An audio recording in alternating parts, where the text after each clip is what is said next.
no livro de Êxodo, o segundo livro da Bíblia, capítulo 17. Êxodo 17, segundo livro. Êxodo significa saída.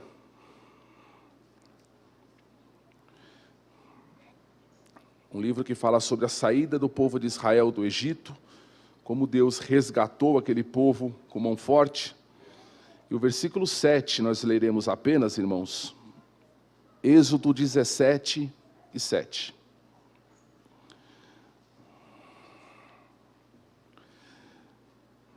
Os irmãos acharam? Êxodo 17, 7, farei a leitura na NVI. E chamou aquele lugar Massá e Meribá, porque ali os israelitas reclamaram e puseram o Senhor à prova, dizendo: o Senhor está entre nós ou não? Irmãos, embora eu tenha lido, irmãos, apenas um verso, por uma questão de tempo, a nossa meditação hoje, eu queria pensar um pouco sobre os capítulos 15, 16 e 17. É basicamente o mesmo contexto, irmãos. O capítulo 15, 16 e 17. Nós podemos chamar, irmãos, esses 3 capítulos de Êxodo como sendo um diário do deserto. Um diário do deserto. As coisas que aconteceram, irmãos, nesses 3 capítulos, foram no prazo de tempo de 3 meses. 3 meses, capítulo 15, 16 e 17 de Êxodo. Fala da trajetória, irmãos, do povo de Israel, da saída do Egito no Mar Vermelho até o Monte Sinai. Eles desceram no deserto e essa trajetória durou 3 meses. Do Mar Vermelho até o Monte Sinai. E não foi uma viagem, irmãos, tranquila. Se você, deixa a tua Bíblia aberta, se você vê, no capítulo 15 de Êxodo, no começo do capítulo, até o versículo 21, a Bíblia fala de Moisés cantando. O cântico de Moisés era um clima de festa, de alegria, porque o Senhor tinha aberto o Mar Vermelho e o Senhor tinha feito maravilhas no meio daquele povo. Aí do versículo 22 em diante, fala da murmuração do povo. O clima, irmãos, ele mudou completamente. Esses 3 meses, irmãos, não foi uma viagem tranquila, nem para Moisés, nem para o povo. O texto, irmão, vai nos dizer, inclusive, que Moisés, ele demonstrou uma exaustão física e psicológica. Moisés ficou estressado. Moisés chegou no seu limite, estava sobrecarregado, irmãos. Moisés já não suportava, irmãos, aquele ritmo. Imagine só, irmãos, Moisés tinha passado uns mal bocados diante de Faraó, né? Afrontando a Faraó, para Faraó libertar o povo, fazendo milagres do Egito, aquela pressão psicológica, espiritual, em todos os sentidos, ele tira o povo de lá. Agora agora ele tem que enfrentar o povo no deserto. Aí vai dizer, não dá, não aguento, né? Chega, basta.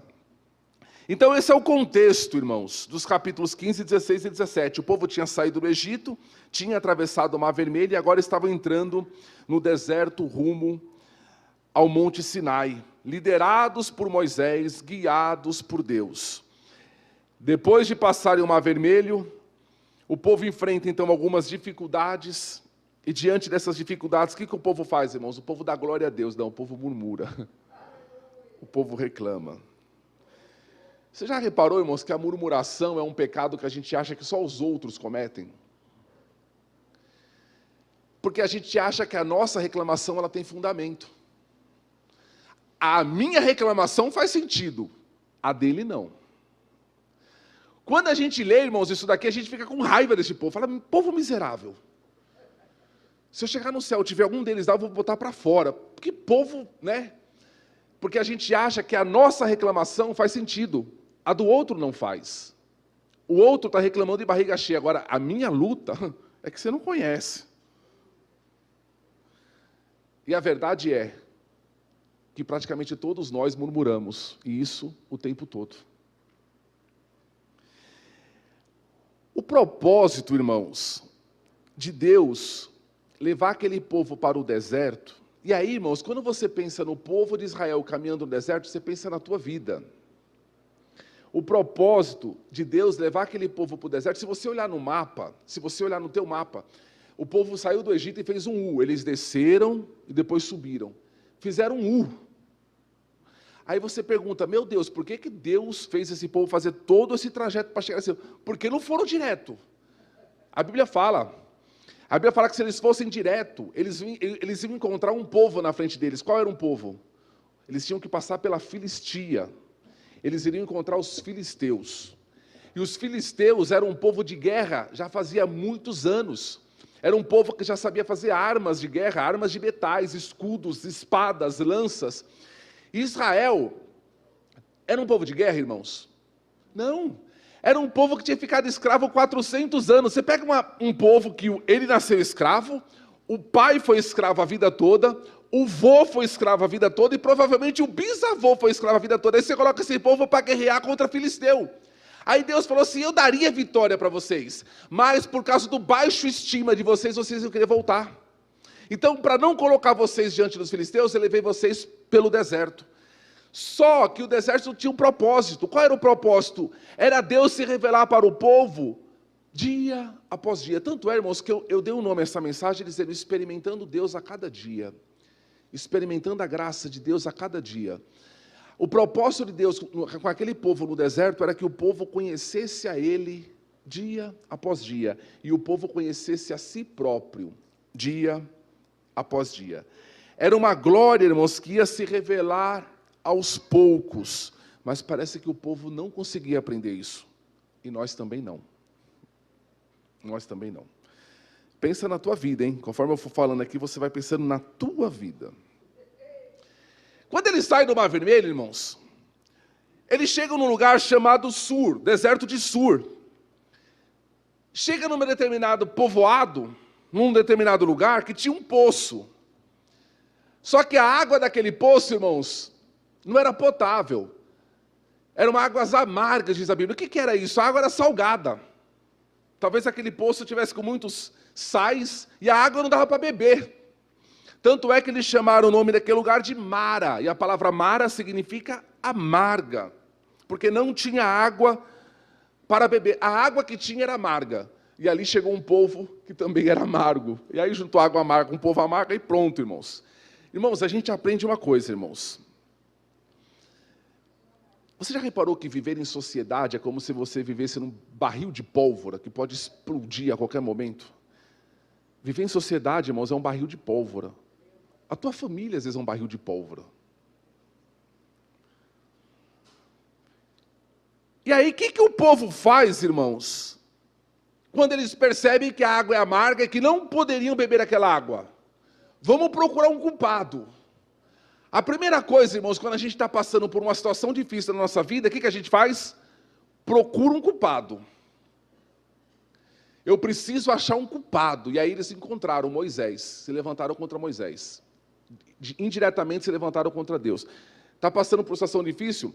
É o meu marido, é o meu filho, é esse emprego, é essa profissão, é alguma coisa, você vai procurar um culpado.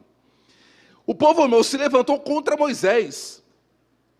Sabe quantos dias fazia que eles tinham visto o Mar Vermelho aberto? 3 dias. 3 dias antes, eles viram uma parede de água de um lado, uma parede de água do outro.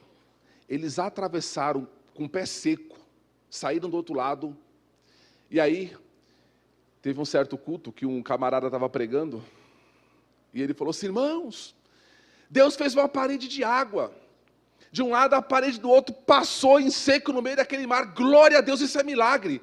Aí um pastor, irmãos, incrédulo, falou, não é bem assim não, irmão. É que tem uma época do ano lá que a água fica só 15 centímetros de altura. Aí o pregador falou, irmãos, Deus afogou um exército com um cavalo e tudo em 15 centímetros de água, glória a Deus, isso é milagre. Fazia 3 dias, irmãos, que o povo tinha visto uma maravilha. Aí você pensa assim, se eu visse um negócio desse, eu ia ficar crendo em Jesus pro resto da vida, mesmo que eu fosse passar fome e morar na rua. Eu ia ficar crente demais. que é nada. A gente é igual. A gente está aqui no domingo cantando glória a Deus e falando da cruz, eu amo a mensagem da cruz. Na quarta-feira você está reclamando da tua vida. Você está reclamando da família que Deus te deu, do emprego que Deus te deu, da sorte que Deus te deu. Você é igual, nós somos iguais, irmãos. Vivemos num barril de pólvora. Dizem, irmãos, que numa sociedade ocidental como a nossa, três dias de prateleira vazia é suficiente para você ter uma guerra civil. 3 dias, se não tiver comida no supermercado, é suficiente para haver uma guerra na nossa sociedade. É um barril de pólvora. Assim era o povo de Israel. Porque a gente olha para eles, irmãos, a gente fica indignados. Mas a gente... É impressionante, irmãos, como nós temos facilidade de vermos o que nós não temos. Mas não enxergamos, irmãos, aquilo que Deus tem nos dado. Nós gostamos de olhar para a vida, muitas vezes, e de chamar a vida de Mara, como eles chamaram. E como que Deus reagiu, irmãos, diante disso? Deus podia falar, povo miserável, eu abri um mar diante de vocês faz 3 dias, e vocês estão reclamando agora porque não tem água. Eu fiz milagre por meio da água, e vocês agora estão reclamando que não tem água para beber. Não, irmãos, o que Deus fez? Falou para Moisés, vai lá na árvore, tem uma árvore aí, baixinho, um arbusto, arranca um pedaço de madeira e joga na água. A Bíblia fala que Moisés arrancou um pedaço de madeira, jogou na água, e o povo pôde beber. Aquela madeira simboliza a cruz, que transforma, irmãos, o amargo da vida, irmãos, em algo que a gente pode se saciar, que a gente possa beber, que a gente possa nos encontrar. Deus responde assim. Eles saíram dali, irmãos, não aprenderam a lição. Chegaram no lugar chamado deserto de Sim. E aí, quando eles chegaram naquele deserto, irmãos, de Sim, o versículo 16, olha só, já tinham visto o mar vermelho aberto e tinham bebido água, irmãos, de água que era não potável, Deus transformou numa água potável para eles beberem.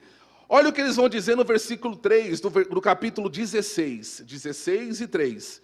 Disseram-lhe os israelitas, quem dera a mão do Senhor nos tivesse matado no Egito.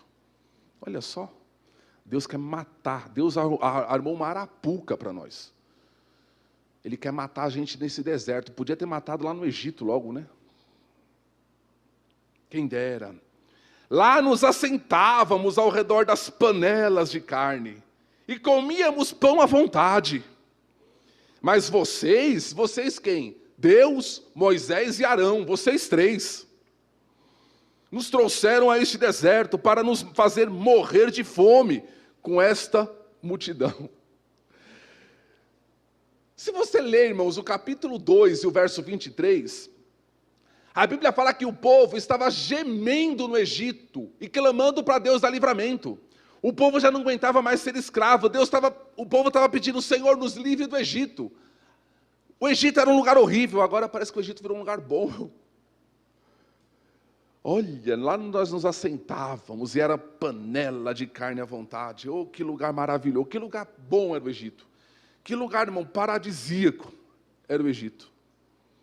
Eles estavam dizendo que era melhor, irmãos, que o êxodo não acontecesse. Era melhor que Deus não os tivesse salvado.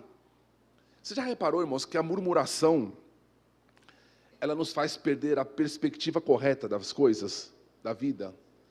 Diante da murmuração, irmãos, o Egito vira um lugar maravilhoso. E o pão de Deus vira um pão vil. Qual foi a reação de Deus, irmãos, diante dessa reclamação? Deus envia o maná. Deus envia... Eu não quero dizer com isso, falar, então quer dizer que o pastor está falando que se eu reclamar, Deus vai abençoar. Não, não é isso. Paulo fala assim, olha para este povo, e a gente tem que temer diante desse povo, porque esse povo não entrou na terra prometida, todos eles morreram no deserto, com exceção de 2. Deus, irmãos, envia o maná. O que era o maná, irmãos? A palavra maná significa, o que é isso? Porque o povo acordou na manhã seguinte, Deus já tinha mandado codorna, à tarde do dia anterior, ele acordou na manhã seguinte e viu o chão forrado, irmãos, com um floco, um cereal branco. E aí eles cozinhavam aquilo, irmãos, E aquilo era uma delícia. Em Êxodo, aqui nesse texto que nós estamos falando, fala que ele tinha sabor de bolo de mel. Em alguns lugares fala como de azeite. Alguém vai entender que inclusive o sabor variava. Deus envia, irmãos, aquele povo colhe, e aí tinha uma ordem. Qual era a ordem de Deus? Todos podem recolher quanto? Quanto precisarem. Quanto precisarem. Pode colher a tua porção. Mas qual era a ordem? Não poderia guardar nada para o dia seguinte. Pegue a tua porção de hoje, e amanhã você volte e pegue a porção de amanhã. E depois de amanhã você volte e pegue a porção de depois de amanhã. Então, não podia guardar nada para o dia seguinte. O que o povo fez, irmãos? Colocou num pote e deixou lá. No dia seguinte, como é que estava, irmãos? Cheio de bicho. O prazo de validade era 1 dia. Cheio. Vamos, que povo, irmãos. Será que a gente é assim mesmo? É. E aí Deus deu uma outra ordem. Quando chegar na sexta-feira, você for recolher, você recolhe em dobro. Por quê? Porque no sábado a padaria está fechada.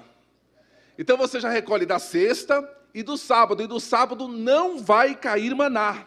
O que o povo fez, irmãos? Sábado de manhã estava lá, para ver se não tinha mesmo. Não encontraram nada. A padaria tinha fechado. Sabe que essa história do maná, irmãos, ela nos ensina que a provisão de Deus para hoje, você precisa, irmãos, confiar em Deus para hoje. A confiança de Deus hoje, ela não vai servir para amanhã. Você precisa confiar amanhã de novo. E confiar depois de amanhã de novo. Veja só, irmãos. Precisamos confiar em Deus um dia de cada vez.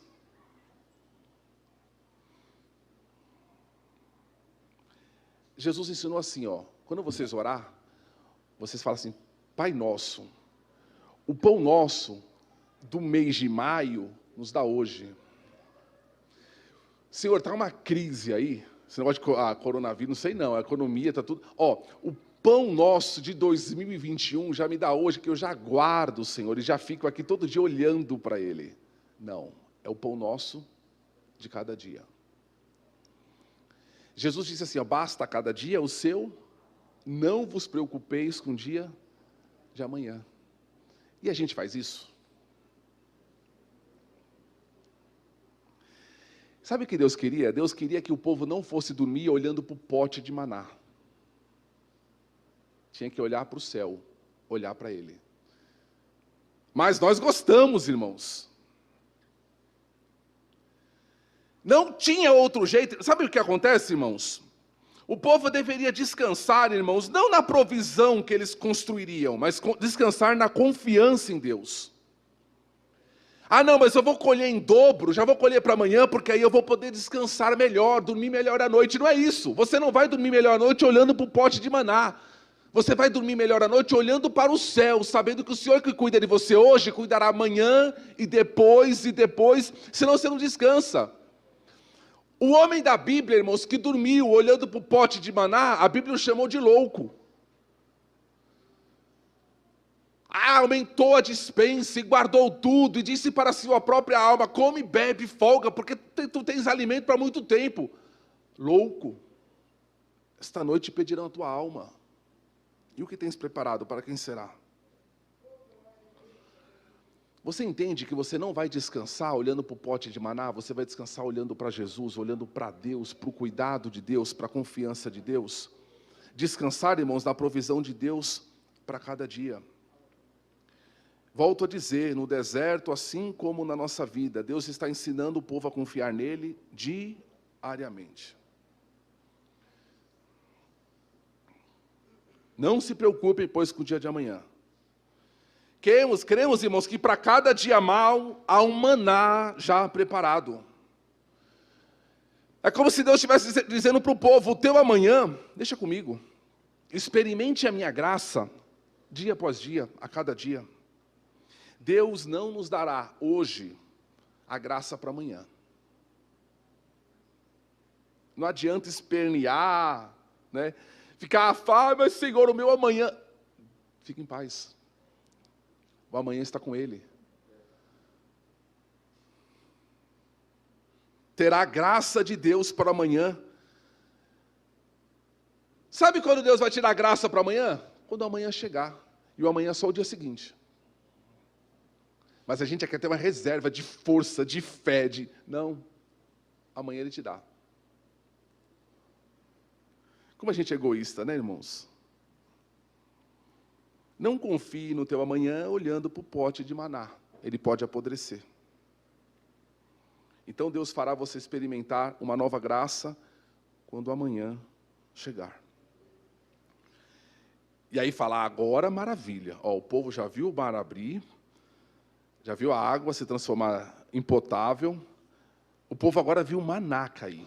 Codorna, mas era tanta codorna que comeram codorna até sair pelo nariz. O povo agora o povo está crente. Aí você vai para o versículo 17, irmãos. Ele chega no outro lugar. Olha só, irmãos, experimentando Deus a cada dia. Chega agora numa região chamada Refidim, deserto de Sim ainda, região chamada Refidim. O que acontece lá, irmãos? Não tem água. Agora, irmãos, parece que a situação é pior. Porque lá na passagem do capítulo 15, tinha água amarga. Aqui nem amarga não tem água. E a Bíblia chama aquele lugar, irmãos, de Massá e Meribá. O que significa Massá e Meribá? Massá, irmãos, significa teste. Teste. Quando você testa alguma coisa. Massá era a palavra usada quando o ourives, irmãos, ia trabalhar com ouro ou com metal precioso, e ele passava aquele metal no fogo, para purificar o fogo. Ele estava fazendo o massá, o teste. Sabe quando você vai comprar uma lâmpada, que você enfia a lâmpada naquele negócio, e se acender? É o teste. Deus estava... E aí, o teste era o que Deus estava fazendo com o povo. Mas a palavra Meribá significa luta, contenda. Inimizade. Era o que o povo estava fazendo com Deus. Enquanto Deus estava testando o povo estava lutando, contendendo contra Deus.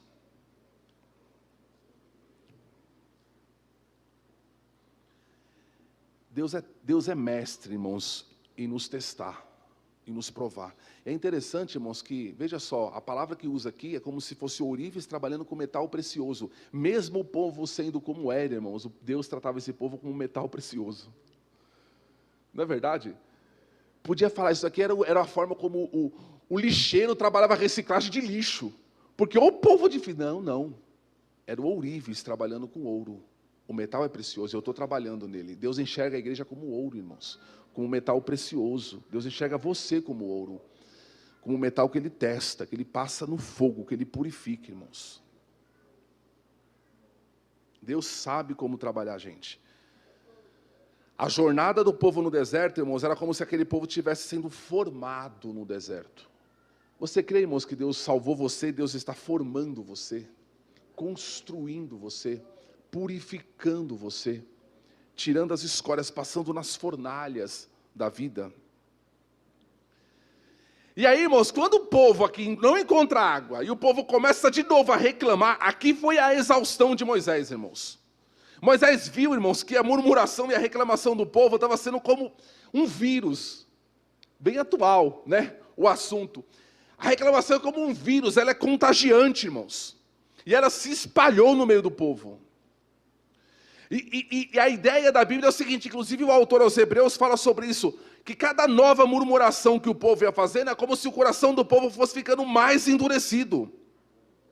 O povo não estava entendendo, irmãos, a situação que eles estavam vivendo. Por isso precisava achar um culpado e encontrar esse culpado em Moisés. Irmãos, quando Jesus falou assim, ainda na oração do Pai Nosso, não nos deixe cair em tentação, sabe qual é a ideia de tentação ali? A ideia é o seguinte, não deixe que o meu coração fique endurecido ao ponto de eu querer contender com Deus. Não deixe que o meu coração fique endurecido ao ponto de eu me achar grande o suficiente de julgar a Deus. Tem gente, irmãos, que chega ao ponto do endurecimento do coração que ela se acha capaz de julgar a Deus. Se eu governasse o mundo, eu faria diferente.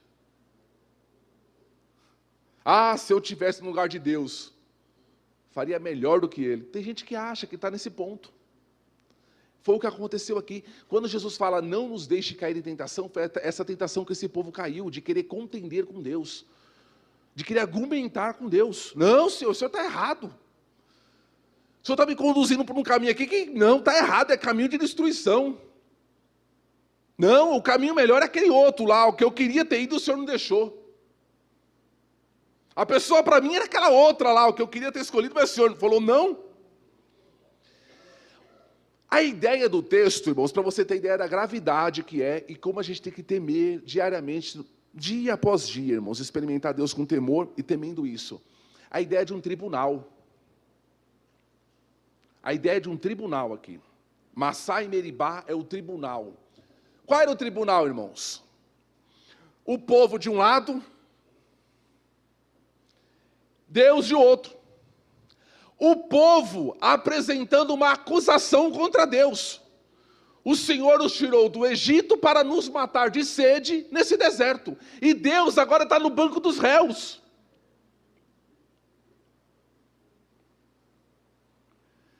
E aí, irmãos, com esse tribunal montado, sabe quem está no meio do tribunal como juiz? Moisés. Imagine só a situação, o povo de um lado, apresentando a acusação, Deus de outro, e Moisés no meio. Aí Deus falou assim, Moisés, pega a tua vara e fica no meio. Aí, olha o versículo 6, eu preciso que vocês leiam, irmãos, isso daí, capítulo 17, o versículo 6. Deus fala para Moisés, Moisés, vai lá, reúna este povo, reúna eles e coloca ali, ó, eles junto, e você pegue a vara, né? E eu estarei esperando vocês lá. Onde Deus estaria esperando, irmãos? Eu estaria à sua espera no alto da rocha. Deus estaria onde? No alto da rocha. Aí o povo se reúne, de um lado, com acusação, Deus do outro, sendo acusado, né? E Deus se encontraria com Moisés ali no alto da rocha, estaria no alto da rocha. E qual foi a ordem de Deus, irmãos, para Moisés? Com a vara, aquela vara que Moisés julgou o Egito. Aquela vara que Moisés destruiu o Egito, aquela vara que fez abrir o mar vermelho no meio, aquela vara, servia de vara de juízo. O que Deus manda Moisés fazer? Bate no povo, Moisés, porque o povo é condenado, o povo é culpado, eu sou inocente, o povo é murmurador, eu sou justo. Qual foi, irmãos? O juiz é surpreendente. Deus manda, bate na rocha. Fere Deus. Irmãos, isso é absurdo. Não, mas está tudo errado. Isso aponta para quem, irmãos? A humanidade de um lado, a cruz do outro. Deus olhava e falava assim, não adianta bater na humanidade, não vai sair água. Eu preciso bater na rocha. Eu preciso bater na cruz. Eu preciso ferir a cruz. Do lado de cá não sai salvação, eles precisam dela. Do lado de cá sai. Bate na rocha. Moisés bate na rocha onde Deus estava.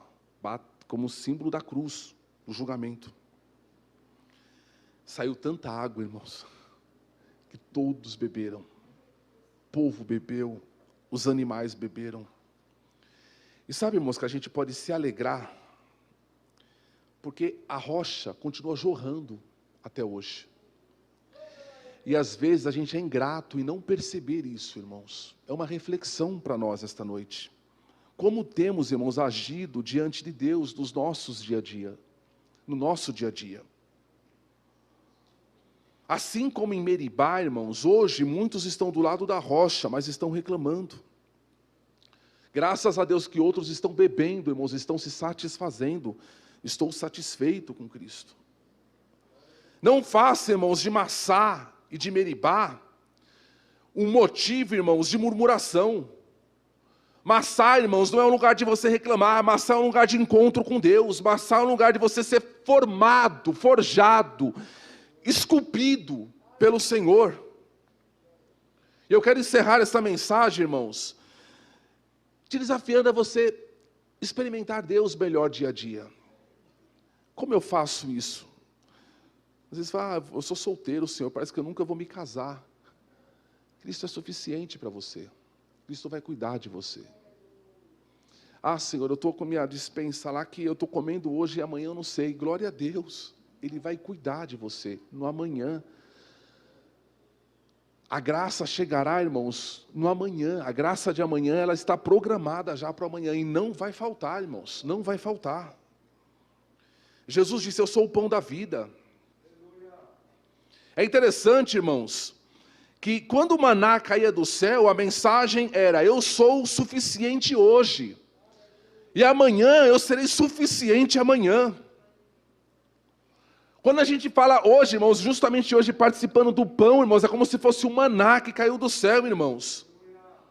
Porque às vezes, irmãos, a gente olha para a vida numa perspectiva errada e a gente começa a achar que Cristo não será suficiente, que Cristo não dará um jeito. E aí a gente quer dar um jeito com os nossos esforços, irmãos. Não conseguimos descansar, pelo contrário, afrontamos a Deus. Às vezes, irmãos, estamos com sede nesse deserto. Sede, não de água, mas sede de significado. Sede de sentido. Sede de alguma coisa, irmãos, que não existe aqui na terra. Sede de alguém que nos entenda, irmãos. Jesus jorra. Jesus pode saciar você. Vamos olhar, irmãos, para a vida, irmãos, porque a gente olha às vezes para tanta... Eu volto a dizer, irmãos, a gente ouve as notícias, são tantas coisas trágicas, irmãos, e isso é como se fosse um alimento, irmãos, um combustível para nós vivermos reclamando. E a gente às vezes esquece, irmãos, daquilo que Deus tem feito por nós. Desliga a televisão e faça um culto com os teus filhos, vai cantar vindo mais grato a Ti, mais grato a Ti. Veja o cuidado, irmãos, que Deus tem tido conosco, irmãos. Que às vezes a gente está nesse deserto e só olha para a luta, irmãos. Veja o que Deus tem feito. Olha para a situação daquele povo, irmãos, e veja se você não se aplica, não se insere nessa história, dizendo, eu estou igual, olha o que Deus fez, e eu só estou olhando para aquilo que eu ainda não tenho. Só estou olhando para aquilo que eu ainda estou desejando. Pare com isso. Experimente a graça de Deus, experimente a bondade de Deus. E quando a sua perspectiva estiver correta, fala, glória a Deus, que Ele está cuidando de mim no meio desse deserto. E quando Ele aprover a Ele, Ele vai me tirar daqui e vai me levar. Ele tem cuidado de nós, irmãos. Tem cuidado de cada um. Mas tem irmãos que estão falecendo de Covid. Glória a Deus, Deus cuidou deles e aprove ao Senhor levá-los agora. Estão lá guardados com o Senhor. Estão jubilando, irmãos, pulando de alegria lá no céu. Nós que ainda estamos aqui, irmãos, sejamos fiéis ao Senhor. Sejamos gratos ao Senhor. Experimente Deus hoje. E amanhã Ele te dará graça para você experimentar amanhã. Porque senão a gente só fica olhando lá na frente, irmãos, a gente esquece de experimentar Deus hoje. Experimente Deus em cada dia.